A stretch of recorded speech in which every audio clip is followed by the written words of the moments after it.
ఒక అందమైన దట్టమైన అడవిలో జంతువులన్నీ ప్రశాంతంగా జీవించేవి. ఆ అడవికి రాజు సింహం. బలవంతుడైన న్యాయంగా పాలించేవాడు. అడవిలో ఒక పెద్ద ఏనుగు కూడా ఉండేది. అది చాలా మంచిది, అందరికీ సహాయం చేసేది. కానీ అదే అడవిలో ఒక నక్క ఉండేది. అది చాలా తెలివైనది, కానీ స్వార్థపరురాలు. ఒకరోజు నక్క మనసులో ఒక చెడు ఆలోచన వచ్చింది. నక్క, ఈ అడవిలో అందరూ ఏనుగునే పొగుడుతున్నారు. నేను ఏదైనా చేసి సింహం ఏనుగు మధ్యలో గొడవ పెట్టాలి. మరుసటి రోజు నక్క సింహం దగ్గరకు వెళ్ళింది.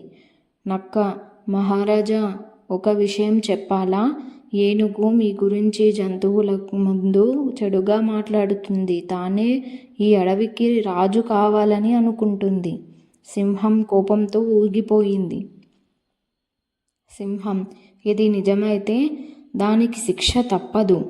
అదే సమయంలో నక్క ఏనుగు దగ్గరకు వెళ్ళింది. నక్క, స్నేహితుడా, సింహం నీ బలం చూసి భయపడుతుంది. నిన్ను అడవి నుంచి పంపాలని అనుకుంటుంది.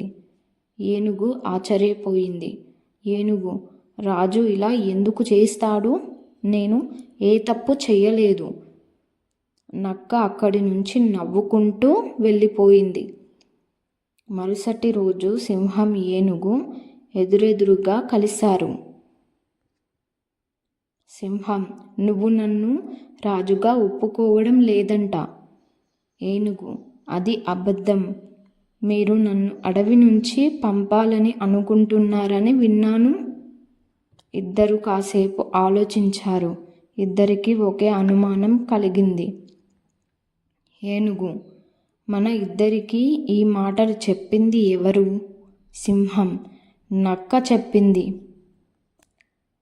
ఇద్దరూ నిజం తెలుసుకోవాలని నిర్ణయించుకున్నారు.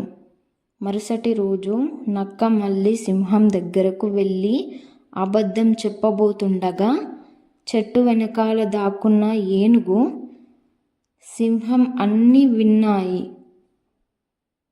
నక్క, మహారాజా, ఏనుగు ఈరోజే మీపై దాడి చేస్తుంది. అంతలో సింహం బయటకు వచ్చింది.